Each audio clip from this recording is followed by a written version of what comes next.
Well, hello, everyone. Just adjust my camera here. All right. Well, hello, everyone.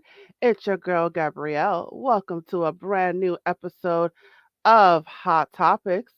If you are new to the show, let me tell you what this show is about. So, this is the show where we like to talk about real talk about real things, right? We like to talk about things in education, employment, mental health, physical health, or anything else that is steamy. And as we are part of my company, A Step Ahead Tutoring Services, we like to educate you. So think of this as a weird twist on educational programming. So I hope that you learned something today. And I look forward to, I don't know if I'm teaching, but I look forward to explaining things to you today um, because I have an awesome guest with me. And, she's also a podcaster, she's a fellow tutor. And I am looking forward to this conversation because whenever I have an opportunity to talk to another tutor about the tutoring business, I am all for it. So let me tell you what the topic is today. So, the topic today is Talking with Tutors, Part 9. So, this is the ninth installment of this topic. This is the ninth time that I have done this. And like I said, whenever I have an opportunity to talk to another, not just another tutor, but another tutor that has established a business, right? Because I think it's two separate things, right? You have the side hustlers, which is great. I started off as a side hustler, and then you have the actual business component. I see it as two separate things. So whenever I talk to a tutor that not has taken that side hustle to a whole other level, I'm all for it, and I want to pick her brain. So Talking with Tutors, Part 9. So I'm looking forward to this conversation today. And let me tell you who my guest is today, who is going to sit on the hot seat. Her name is Joanne Kaminsky. And whoa, I just had her bio. Um, but I lost her bio. But she is an online tutoring coach. She has her own podcast and she has established a 4 and 5 figure business. I got to talk to her about that. So let me just go ahead and bring her to the stage right now, and I'm going to have her explain all that to you. So without further ado, I'm going to bring Joanne to the stage. Hi, Joanne. How you Hello, doing today? hello. I'm good. How are you? Good, good. Thank you for coming on my show. You bet. So we're guest swapping. So I was just on your podcast, Yes. and now you are here on mine. So Yeah. welcome to Hot Topics. So Yeah. I'm Thanks looking, for having me. yeah. So I'm looking to see where this goes. All right, so let's get right to it. So one of the things that jumped out at me as I was reading your bio was you established a 4 to 5 figures Uh-huh. for your business. Yeah. So How? actually, I'm in the 5 figure a month side now, but I help other tutors who are looking to make 4 to 5 figures a month, be able to do that. So, yeah, the first time I hit $10,000 a month was really an eye opening moment for me of what was possible in this world. And I've also hit the $30,000 in a month a few times throughout in the Wow. last couple of years as well. And that's really a big one for me because that's how much I made when I was actually teaching in the school system in a year. So to see that you can do that in a month is absolutely amazing. So let's tell us your secrets. What's the secret? Yeah, I think the first one is really getting clear on who it is that you want to be able to serve. So a lot of tutors, they look at it from getting a job standpoint versus owning your own business. And so a lot of people will say, "Oh, the more things that I list, the more students I can get." Right? But Hmm. actually it doesn't work out that way because when you say that you can teach everything, nobody is seeing you as different from any other tutor that is out there. There's nothing that connects with them. A lot of tutors think that tutoring is all about me and what I can do for the student.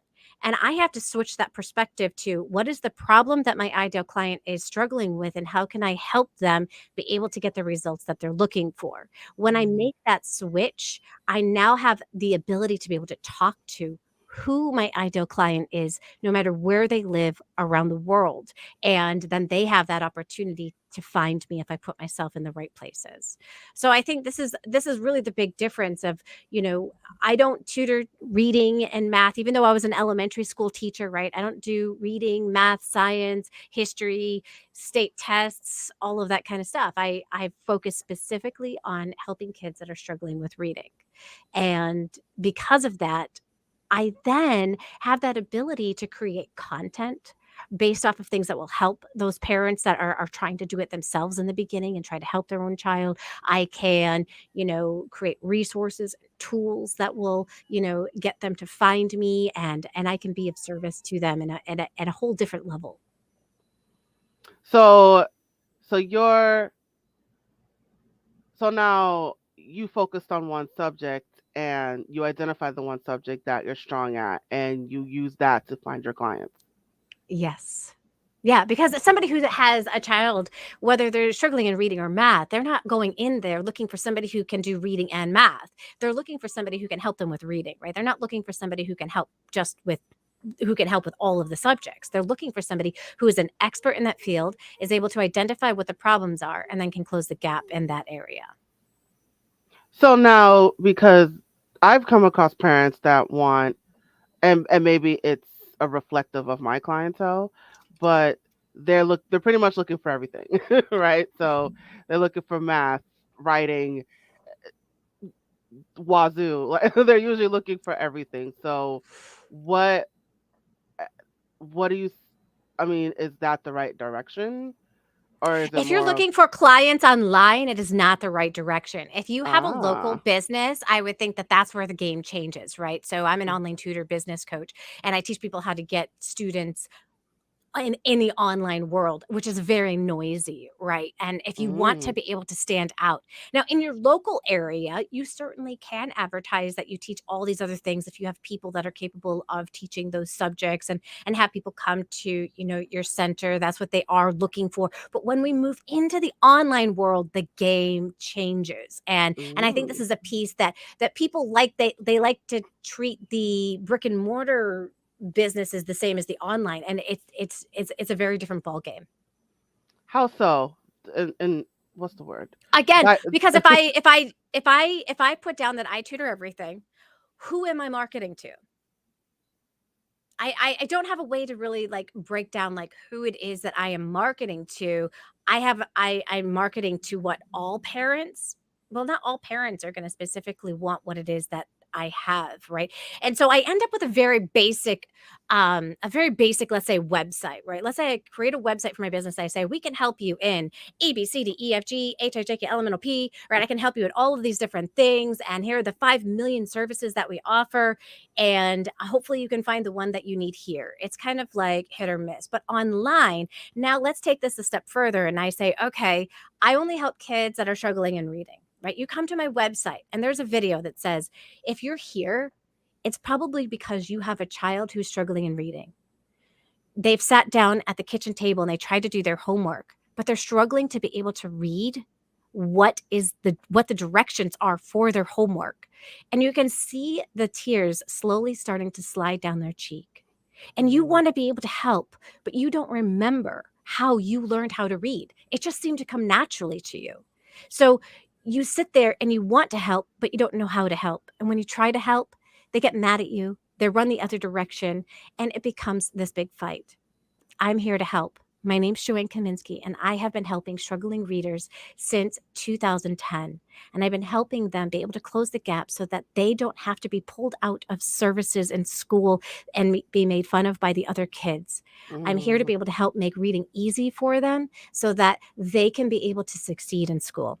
It has a very different message than when they come to my website and they see all the different things that it is I tutor. A parent who has a child that's specifically struggling with reading is going to look at that and say, wow, she really gets it and they connect with you right away because you online you only have a few seconds to make that first impression. So if you can keep them with where are they at in this process and how is it affecting them and what would they like to see, what do they want their life to look like, you can really connect to the hearts of parents who want to be able to work with you. And they will ask you sometimes if you tutor other things and then you have that ability to say yes or no to that. But by using this strategy, it really begins to hone in on a specific quality group of people who are looking for help and they're willing to pay the prices that you are charging so that you can get paid what it is that you're worth to get paid for your tutoring services. And right now, right, I'm charging $125 an hour for the services that I provide. And I have people that they're willing to pay those prices to work with somebody who can close the gap quickly for their child so that they don't have to sometimes get some of those extra services that make their kid feel like um, they're different, they're not as smart as the other kids. They're willing to pay to make that happen for their child. Interesting. There's a lot to unpack there. So, thank you for being transparent about your rates. So, I'm going to come back to that. So now it's not you're differentiating between online tutoring and brick and mortar tutoring. So you're saying with online tutoring, it's it's best to be as specific as possible as opposed Mhm. to brick and mortar. You can do as many subjects as you want because the implication is that there will be more staff for the Mhm. brick and mortar. Right. Whereas for the online tutoring, it's more likely that it's you by yourself. Is am I I no, I can bring on other people as well. So I've gotten to the point where I am pretty booked right now. I only have a couple of slots open, but I do have another tutor who is working with me as well. And that can continue to grow as you get more inquiries coming on in. You can find out what are going to be the best times for parents to do the tutoring with their child. So, it's not that you can't have other tutors with you inside of your company. You absolutely can, but I would say first of all try to book yourself to the amount of hours that you want before you start bringing in other people in the online world because you don't know if you can um, get the clientele, right? And so first start with your own hours and then begin to add to those hours with other tutors that are going to be able to help with the skills that you need them to help with. right? So don't jump into hiring others right away. Start with yourself. No. Yeah, because you got to learn all of the marketing, right? A lot of us are really great teachers and tutors, but we don't know how to run a business, right? And so just to think that I think a lot of times we have these grandiose ideas that build it and they will come, right? But we don't Mhm. realize we don't know how to build it. I don't have the blueprint on how to build it. So how will they come? And what am I building? A lot of people just think, oh, I just need to tell people that I'm tutoring. And in the beginning, yeah, you can get a few students that way, but it's not going to keep getting a steady stream of students coming on in. So you got to learn how to do your marketing effectively so that you can begin to get people who are continuing to find you and want to hire you or work with the other tutors that you have on board as well. And that can take, a good year to really learn those strategies and be able to get found by people from all over the world. Awesome, awesome. So marketing's another thing we're gonna come back to. So now you specifically tutor online. Mhm. So what is it about what attracted you to online tutoring? Well, I actually started in the school system and I ended up becoming ill. And I think a lot of it was the stress that I was dealing with in the school system and really not knowing, how to manage that piece of my life of how can you manage being sick and have a full-time job. And so I ended up leaving the school system and I had 3 young kids at that time. And because I was sick, I knew that I couldn't go anywhere to be able to do the tutoring. I couldn't drive places. And so my goal was I was actually going to try to start an online business. I had no idea what it was going to be. So I tried 5 other businesses first and I failed at all of them until I came into the online tutoring and I said, "You know what? I know how to make online tutoring work." And I was using Skype at that time. Now I use Zoom. But at that time, like, I know how to make Skype work. Will the kids be able to see the resources and the tools that I have online if I share my screen? And of course, they were able to without a problem. And I started with my nephew. He lived in Illinois at that point in time. I'm like, this is perfect. He doesn't live anywhere near me, so it's not like I could do the tutoring in person with him anyways, even if he could come to my house. But let's try it. Let's see if I can make that work. And as 1 month in, I was able to see like how quickly I was able to close that gap with him. And so I said, you know what? I'm going to do this. Like, I'm going to do this like full time. I'm gonna just keep advertising and getting the word out there and getting students to be able to work with kids. And I had some local people that would work with me online. I had some local people that would come to the house. So I really did open it up, but I was not going to travel to other people's houses. And the big reason for that is when I was teaching in the school system, I did work with a student, on the side on Saturdays, and I drove to their house, and I had already experienced that and how it was a terrible business model to have to drive there. You get all of your resources together, you drive there, you sit down, you have to chat with the parent for 5 or 10 minutes, because nobody wants to be rude and be like, let's get started right away. Right. And then the session ends, you're there for an hour and then you chat again for another 10, 15, 20 minutes because you don't want to be rude. And then you leave and you got another 10, 20 minutes. It was, a 1 hour tutoring stint was like, with planning and with getting to their house, it was taking 2 to 3 hours of my Saturday, and so it was taking double the amount of time of what it should. So I knew when I decided to start my online tutoring, either people would have to come to my house or I would have to do it online because I wanted to be able to work with my students back to back to back and be able to get the most impact for them right out of the way and kind of skip a little bit of um, that conversation piece that I would have with parents before and after a session that were eating up some of the valuable time that I could be using closing the gap for other kids. So it's you started off um in person, but then when you were factoring in the time for planning, you're and the conversation, the side conversations, right? And Mhm. and you were only getting paid for that 1 hour, but then there was all these things in between that you weren't getting paid for. And so that made you decide, you know what, I want to either get paid for all that in between stuff or cut it out. And so that sort brought you to online tutoring. Yeah. Yeah.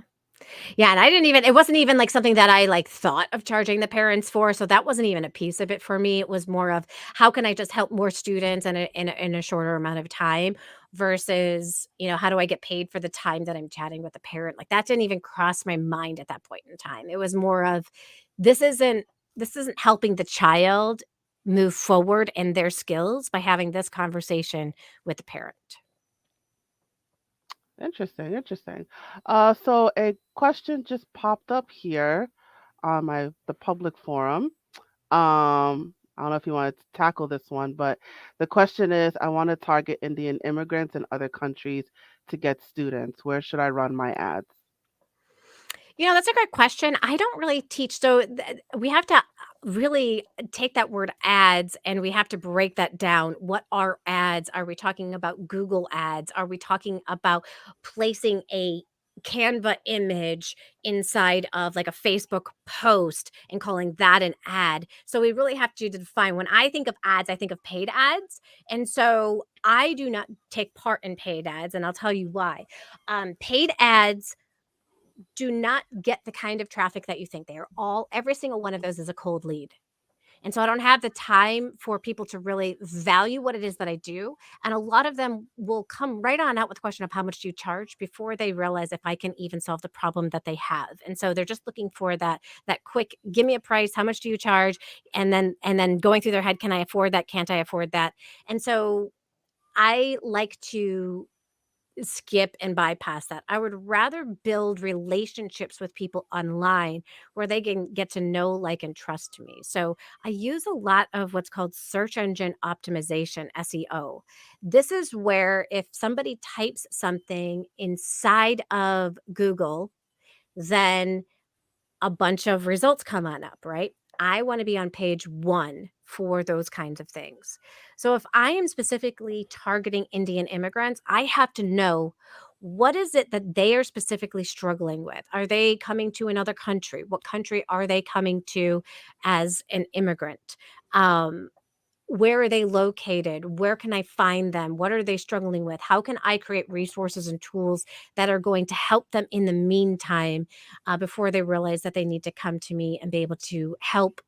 They want to work with me specifically. So there's a lot of pieces that you have to really take a look at and say, what are the types of words that they are typing into Google to be able to find what it is that I do? Are they typing in, people who help Indian immigrants, right? Probably not. They're not going to identify themselves in the question, but specifically, what is it that their child is struggling with? But you can take a look at certain countries and you can find, if you use a tool called Uber Suggest, you can find what keywords people are asking and typing in by typing in the country that they are from. So, knowing the country that they are from, knowing the language that they specifically use when they type things in can help you be able to find them.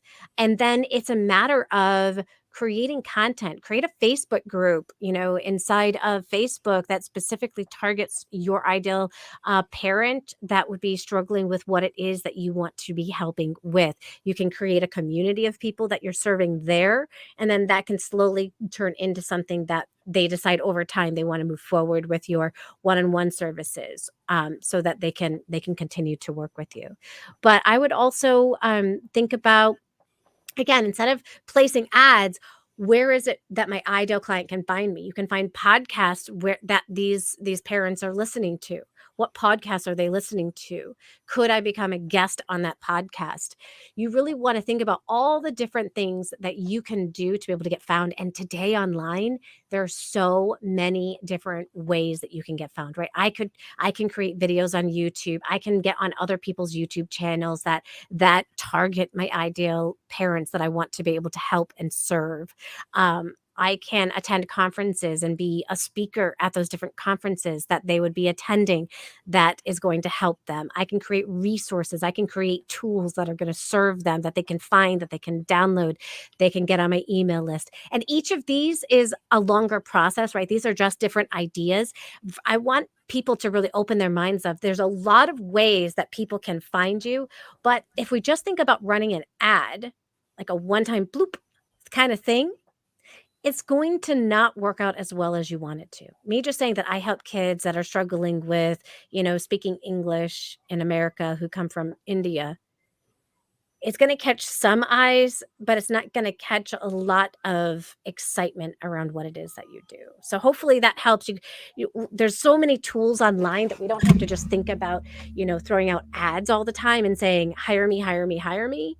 Instead, I can create resources, tools, add value for people to be attracted to me. And that's really what I teach. Is I teach attraction marketing versus how do I just create this billboard that's going to get the word out there that I do tutoring. Awesome, awesome. Thank you. All right. So, got some other comments here. Okay, so I need to do some keyword research. All right, and collaboration. So attraction marketing. That's interesting. So you're not so much focused on taking out an ad.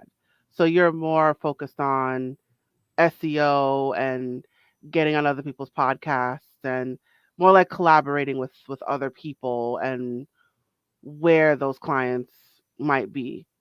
Am I Exactly. getting that? Ah, Exactly. interesting. Yeah. I mean, I could go on Facebook, and are there groups where I can just like throw my ad, hey, are you looking for students that's struggling with reading? Hire me. Sure, it could work, but the likelihood of a lot of those people seeing an ad for the very first time, they are called a cold lead, right? And so that's where the difference lies.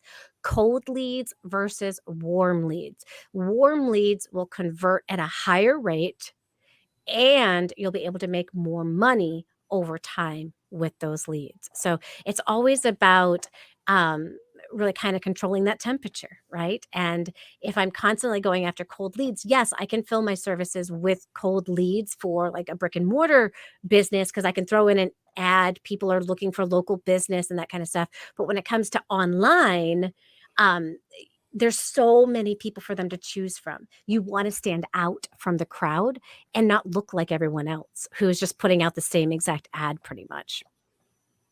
Hmm. And just to piggyback on that, it might help. Just want to put that back up there. For Indian immigrants, it might help to know the language, right? So, and I know there's a bunch of different languages in India, so it might, for SEO, it might help to use words that are in those languages, like Mhm. I don't know all of them, but I don't want to butcher anything, but all the all the languages in India, it might Yeah. help to use SEO in those languages, right? Yeah, and my guess would be if you're interested in working with Indian immigrants, you probably there's a reason for that, right? Maybe you've been an Indian immigrant yourself, right? And so you have the knowledge of the language already. It because that's a very niche area to be specifically working with, right? So I'm going to guess that that's really the big reason. There's something personal about that. When you can share your story about why you specifically are serving Indian immigrants. My dad was an Indian immigrant, or I was an Indian immigrant. Those things, they catch people's attention a lot differently than all the other like specific ads that are out there. Interesting, interesting, interesting. Well, thank you so much for that, and thank you for your question, Adika classes. Awesome, awesome. All right, so let's bring it back to rates. So you said that you charge 125 Mhm. an hour. So that that scares me. you know, so how are you It so should scare you. It should scare you. It's not a rate that most people are charging, for their services. It's not a rate um, that I'm looking to just work with anybody.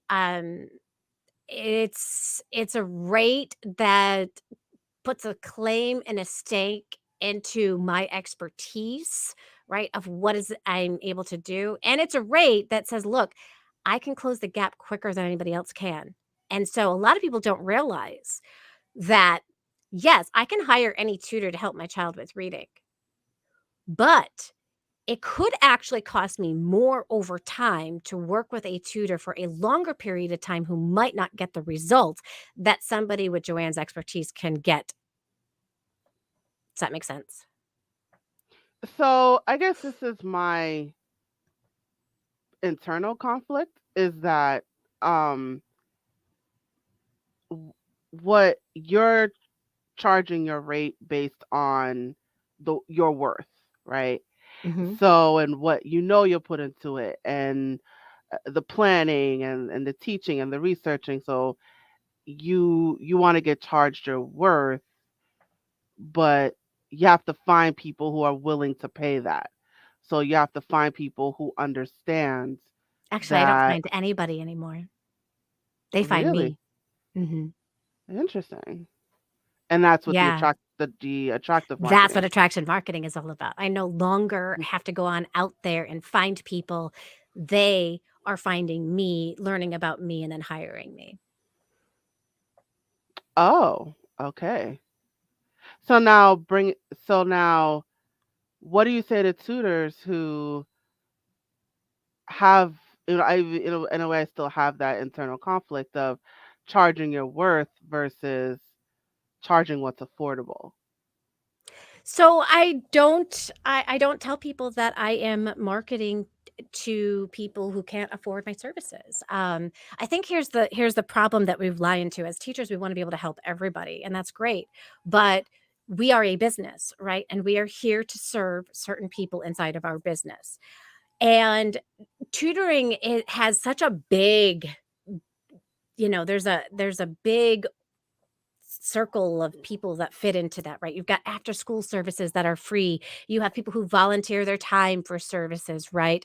And then you have people that, have their own tutoring company that hire other people. And a lot of those people may be like college kids or some teachers that are looking for some additional income on the side. And then you have, at the top tier, you have those people that are completely like trained to help in this one specific area to help you be able to get that result.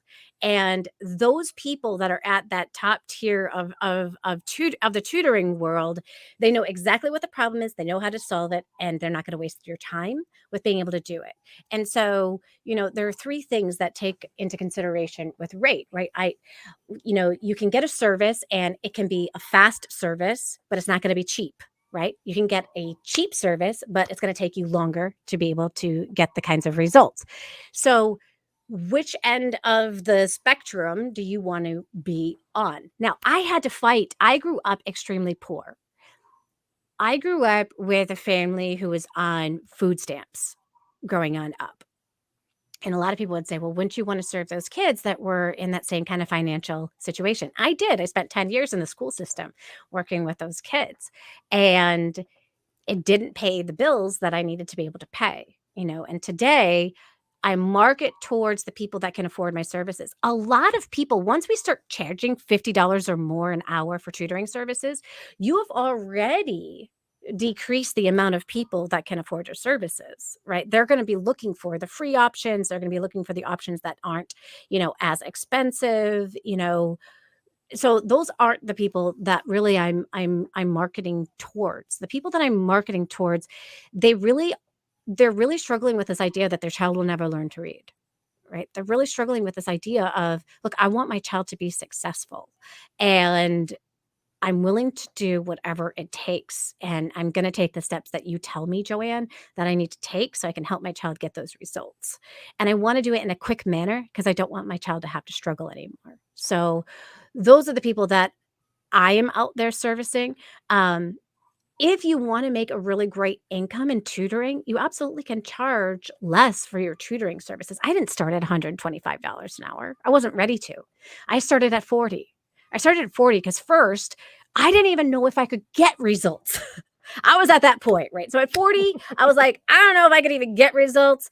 I don't even know if people are going to want this online thing because this was back in 2010. And then Mhm. I saw, okay, I can get the results. So after a year, I was like, you know what? I'm going to raise my rate to 50. And after another few years, I was like, I'm going to raise my rate to 60. And I still had people coming on in. And then I listened to another podcast and they said, if everybody is saying yes to your services, you're not charging enough. And I thought, I was so proud that I had like 99% of the people reaching out to me saying yes. That hit me like a brick. Like I was just like, "Oh my gosh, they're right." Like there should be some people who are saying no to my services because I only have so many slots that are open. All right. So then I changed it to 75. And then a couple years later, I changed it to 100. And just recently, I changed it to 125. So this is not something that happened for me overnight where I'm like, okay, first day of work, I'm going to charge $125 an hour. Let's see how many people can say yes to my services. It's been something that's grown. And it's also been an acceptance of my own worth too, of yes, people are willing to pay it. You do have to be able to get a result though. If you're not confident on that, charge the lower rates, get comfortable, and then as you feel comfortable, continue to raise those rates. So it's a whole slew of things that you went through, Mhm. right? So Mhm. you didn't just jump right to the 125, right? So No. you started small and then you raised your rates by increments, right? And you you built that clientele over time. So you based your rate on the years that you put in to your business, right? And you also targeted your clients, right? Mhm. So you had to look. Well, I know you don't look anymore, right? I aspire to reach that level. Uh, but as when you were looking, right, you had to find where those clients are that would pay your rates, right? Yeah, and I didn't have anybody who was complaining about 40 or 50. I didn't have people once I had that conversation because I had learned in those other businesses how to have that sales conversation. The conversation's not about me and what I can do. The conversation is about the specific child that we're talking about. What are they struggling with? And then what do I see as a solution to their specific problem and what would that look like? And have I helped other people? So I learned how to have that conversation so that by the time we got to the end of that conversation, I could say, "Are you ready to get started?" And they say, "Yes." And then I'm able to land them into now becoming a paid client. Um, so because I had nailed that sales conversation, that made everything else come a lot easier. First it's attracting those people to find you, then it's reaching out to them and either having a sales conversation or a free consultation or a free assessment and then getting them to say yes to the tutoring services and then having them continue on going with you. Mm. So once you got them in, then so did you say the rate up front? Like, oh, by the way, Never. never up front. No, Oh. because they need to know that I can actually solve the problem they have before they're willing to pay that rate. So talking about that rate right out of the gate is is is really looking at this problem from the wrong perspective. The perspective of the problem is the child. What are they struggling with? What does it look like for them right now? What do they want it to look like in the future? When I focus on that, the rate becomes it doesn't matter anymore. I'm ready to get started and we're going to do what it takes in order to make this work. So now what do you do when you come across a client that yes, my child needs this, but then oh, but I can't afford it. I don't have that happen that often. And you would think it would happen a lot more, wouldn't you? But it Yeah. doesn't happen that often. I do have on my website and my frequently asked questions, how much do you charge? My rate is stated as a objection. So I share with people how I'm actually the cheaper option because rate is two factors, right? How long will it take to get the result is the factor that a lot of people are not willing to share with people because they don't know. They haven't taken the time to figure that out. When I can tell people I can close the gap for your child a full year with 12 hours of instruction, and they say to me, my child is reading right now at a first grade reading level. I've done the assessment. I've verified that they're in third grade. Then I can say, okay, they're two grade levels below. It's going to take me 24 hours to close the gap for your child. They can take a look at that and they can say, okay, I could work with. Now, Sylvan says that they'll close the gap a full year with 36 hours of instruction. So even though they charge less, over time, it's going to cost more. Does that make sense? So I've explained that on my website for people to see that side of it that they've never taken into consideration probably before, because a lot of people are only looking at that frontline number. They're not looking at the end over time. How much is this going to cost me? So you actually have a specific plan. So in 12 hours or in 12 weeks, I'm going to do this. Yes. And then this is how much it's going to cost, but I'm telling you in 12 weeks I'm going to do this. So you have Yeah. a specific plan Yep. and you can prove that you can stick to that plan. Yeah. Now, are there cases where kids don't fit into that plan well? And am I upfront about it? 100%. There are some kids, I do an assessment right out of the gate to find out what is their short-term memory like. So, if I have a child who has a large gap in their short-term memory and, um, they're not able to hold on to information, I can let the parents know that. It's probably gonna take longer for your child because they are dealing with some short-term memory issues. We need to strengthen their brain in order to help them hold on to the information, but it's gonna take them longer to learn than it would somebody else. So I tell them that right out of the gate so they know and they're not surprised. Or if I have a child who has dyslexia, I let the parent know right out of the gate, this may take longer because your child has dyslexia. I just want to be completely upfront with you. If I have a child that does not have dyslexia and does not have any short term memory issues, I'm able to close the gap in this amount of time. Does that mean that your child will not be able to read? Absolutely not. They will be able to learn to read. It's just going to take them longer. And I don't know how much longer it will take. I'm 100% upfront with these parents when I'm having the conversation with them versus leaving them, you know, wondering, right? Right. So yeah, you have your plan, but then, there's the unexpected that happens. Or if they have, so your plan is, how do I explain it? So the plan that you put out, right? It's under the assumption that the child is doesn't have any special needs. So if you have the child that has special needs, then you tell the parent, "Hey, this might actually take longer because Yeah. of the special needs." And in some cases, it could actually go faster. Like, you just never know, like, what their learning rate is gonna be, how big that gap is, how quickly are they going. There are some things that we just don't know, right? But 100% I tell them as much as I possibly can in that moment. Like, I let them know, like, "Hey, I've just had this one glimpse of your child, and you know your child better than I know your child, and the school system probably knows your child better than I know your child right now." Um, and so, like, I also ask, like, out of the gate, does your child have any IEPs? Does your child have any reading interventions that they're a part of at this point in time? How have they been progressing through that? So I'm asking all of those questions when I'm getting to know them so that I can get a really good feel for what are their expectations from me and can I deliver on what it is that they want me to be able to do? Mm.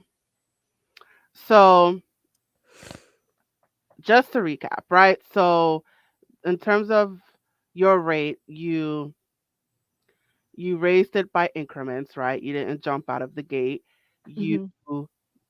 you targeted your clients based on, excuse me. So first you target your clients, right? You target where they will be. You you you choose the right words for SEO. You also you're like a guest on other podcasts, right? So which also helps Mhm. with the SEO, and it's also relationship building as well. And you Mhm. focus on relationship building and not so much on paid advertisements, Correct. right? And it's a long game, right? So it's not something that you'll get right away, right? It's you have to build it over time. Yeah, there's short-term strategies that you can definitely utilize right out of the gate. I did. I put signs out in my local area. I put flyers up. Yeah, and I let everybody know in the world that I do tutoring and that kind of stuff. Those are some things that can get you some students like right out of the gate. But I knew that I wanted to do this for life, right? Like I knew for the rest of my life, I wanted to help kids that are struggling with reading. So I really have put the time and the work over the years to have a footprint online that people can use to find me and be able to work with me. And between referrals now from other happy clients to people finding me because they're local and they find me through Google My Business, and then people finding me through maybe my YouTube channel or other resources and tools I've put out there, or being out there on live podcasts today. It's funny because a lot of times I'll go on to other podcasts and I'm really talking about like being an online tutor business coach, but the reading piece always comes up because I also teach reading. And I build relationships with sometimes those podcast hosts, and they're like, "Oh, I have a child who's struggling," or "I know somebody who's struggling with reading. Are you taking on students right now?" So it's amazing how like those different situations can result in students, even though it's not my main my main goal or mission when I'm going on to different podcasts.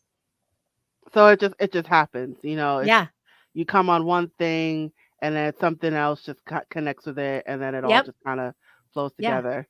Awesome. Yeah, it's just networking, right? It's just networking and networking with the right people in the online world and being able to let people know what it is. I mean, I think the biggest problem isn't that as tutors, we're not good at what we do. I think a lot of us are phenomenal at what we do. I think the biggest problem is that not enough people know that we exist and that we do what it is that we do. And when we can authentically share what it is that we do with other people in these meaningful conversations, then it attracts people to want to be able to work with you, regardless of how much it is that you charge. I mean, there's might be some people who are listening, like, oh, yeah, I'd hire you, Joanne, but I'm not going to reach out to you because I can't afford your services. That's okay, right? Because I only have Mm. a couple spots left, right? I don't have tons and tons of hours. I'm working with like 16 students right now. I can only take on 20 max. So there's a limit to how many hours I can work. And I'd rather only work with those people that can pay that rate, that I can be able to reach those students so that I could live the life that I've always dreamt of too. And I think a lot of times we feel guilty sometimes about having that dream and that vision. What do we want our lives to look like? Right? As educators, we think I need to live in poverty. I do what I do because I love what I do, not because I want to get paid. I don't do it for the money. I think we need to let go of some of those limiting beliefs so that we can be of service to the people that we are meant to serve and do what it is that we love to do and live the life that we've always dreamed of having. They all can come together in a nice package for all of us. And with and your focus, right? When it's and this is your only source of income, right? I have multiple streams of income, and I think that's really important to know, like, because I tutor reading and I help other tutors with building their business. And those are the two main streams of income that I have is from both of those pieces. So I tutor part-time and I make over five figures tutoring part-time. I make over $10,000 a month and I help other tutors, which brings in an additional ten to $20,000 every single month as well. So I have both of those streams of income coming on in. Wow. We got to do a part two because there's so much to dive into. But let me just get this last public forum question here. Um, just one more question. I am really afraid of hiring tutors. Should I? Like I know about myself, but how can I trust someone they will work like me building my business? I think that's such an important question. And when it comes to hiring tutors, you're not going to hire just anyone. I want you to think about hiring of really thinking about five people.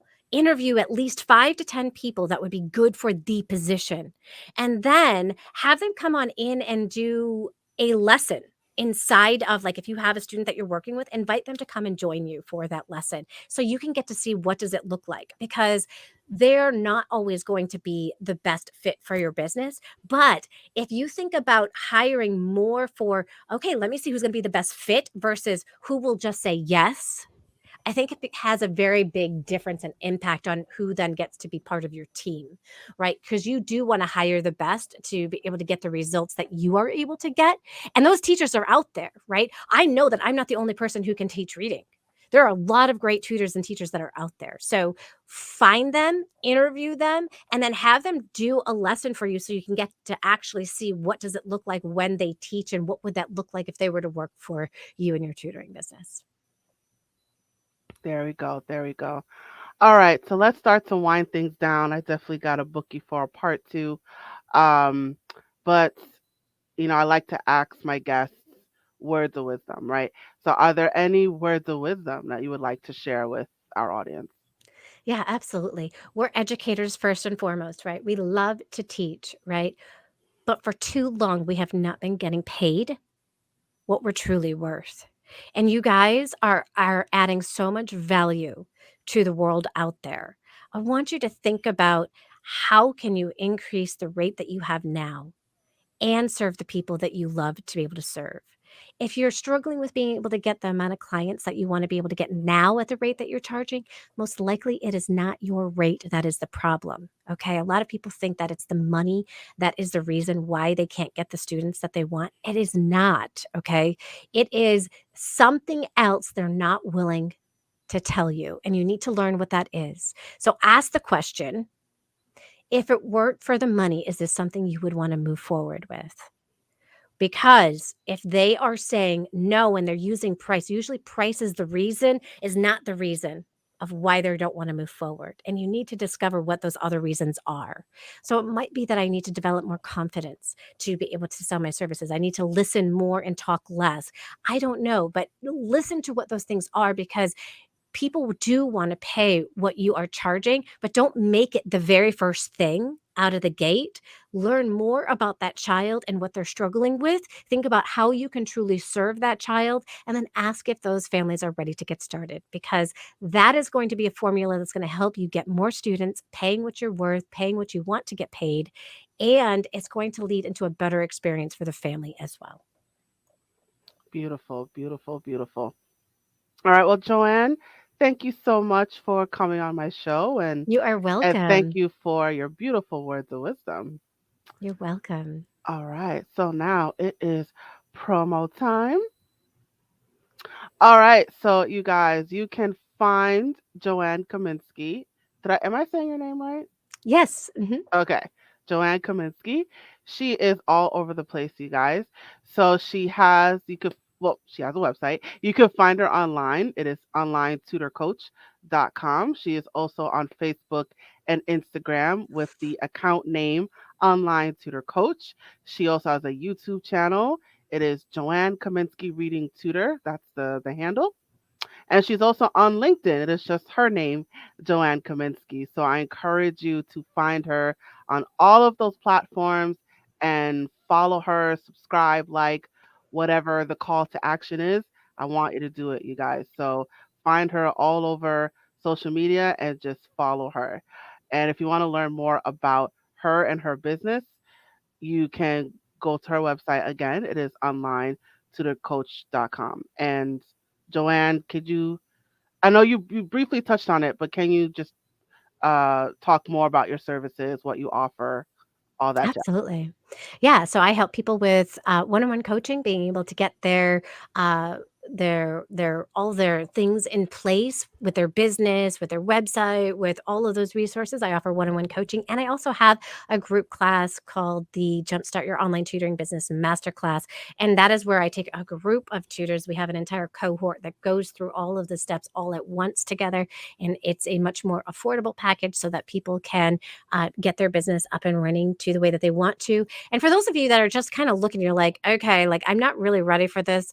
I just want to know, how do I get more students? Go to onlinetutorcoach.com/50, and you will get 50 plus ways of how you can get online tutoring students, so that you can begin getting students in the door. And then if you are interested in really taking your business to the next level, you have the resources to be able to pay for any coaching services that I would be able to help you with. Beautiful, beautiful. Thank you so much for You're that. welcome. And one last thing, you have a podcast I called the do. Online Tutor Business Podcast, which I was recently a guest on. Tell us about your podcast. Yeah, so the podcast interviews just really interesting people that can help us with our business. Some people are tutors themselves, some are experts in different industries, but they're all out there, and their main goal is to be able to help us as tutors be able to get really create a business that thrives in any economy. There you go. And you guys check out her podcast, subscribe to her podcast. You can find it wherever you get your podcasts, so whether it's Spotify, Apple, Stitcher, wherever you get your Amazon Music, wherever you get your podcasts, check it out. It is called the Online Tutor Business Podcast. So subscribe today, you guys. All right, Joanne, thank you so much for You're coming on Hot welcome. Topics. Yeah, thanks for having me. Awesome, awesome. I will place you backstage now. And it is just you and me, guys. So, we definitely uncovered a lot, a lot, a lot. I gotta book another show with Joanne.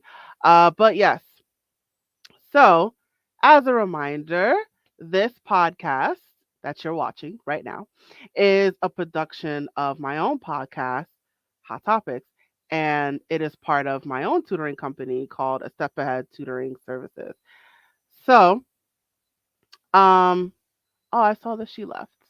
I have to boogie. I have to. I have a student. Okay. Well, thank you, Joanne. So Joanne had to step out. But yes. But yes. So I'm trying to collect my thoughts. Yes, yes, yes. So you are watching this on Hot Topics, which is a part of my company, A Step Ahead Tutoring Services. And what we do is, while she focuses on reading, my company focuses on pretty much every subject. So if you are watching this right now and maybe you're looking for a tutor in multiple subjects, feel free to reach out to us. Our website is www.astepaheadtutoringservices.com. You can also email us. Our email is success at astepaheadtutoringservices.com. You could also call or text us. Text is preferred, but the number is 347-762-2838. And you could also find us on our multiple social media platforms. We're on Facebook, Instagram, Twitter, YouTube, WhatsApp, and Eventbrite. So check us out on all of our social media accounts and follow us, you guys. Follow us, subscribe, whatever the call to action is. Check us out and like us and subscribe and whatever the button is, do that, you guys, do that. So I like to highlight my colleagues. So you might be watching, you're thinking, okay, wait, isn't Joanne your competitor? I don't see her as a competitor. I see her as a colleague. All of these interviews that I've done with other tutoring entrepreneurs, I see them all as colleagues, not competition. So I'm highlighting my colleagues. I'm highlighting the tutoring industry. I'm highlighting the tutoring business. So I'm taking the time and I'm doing that, you guys. So if you are looking for another tutoring resource, consider us. The website again, www.astepaheadtutoringservices.com. And while you're at it, let us know your thoughts about this episode. Drop a comment in the comment section below. If you are watching this on video, drop a comment in the comment section or in the comment thread. Let me know your thoughts about this episode today. If you're listening to this on a podcast, whether it's Spotify or whether it's Apple, drop a rating, drop a note. If you're listening to this on Good Pods, drop a comment. Wherever you are taking in the sound of my voice right now, drop a note somewhere, drop a comment, give us a rating. Let us know your thoughts about this episode today. The feedback definitely helps us. It helps our algorithm. So drop a note, you guys. Let me know your thoughts about this episode today. All right, you guys, and we are done. Thank you so much for joining me today. I look forward to you joining me on the next episode. Thank you again, you guys. And now I am signing off. Bye, you guys.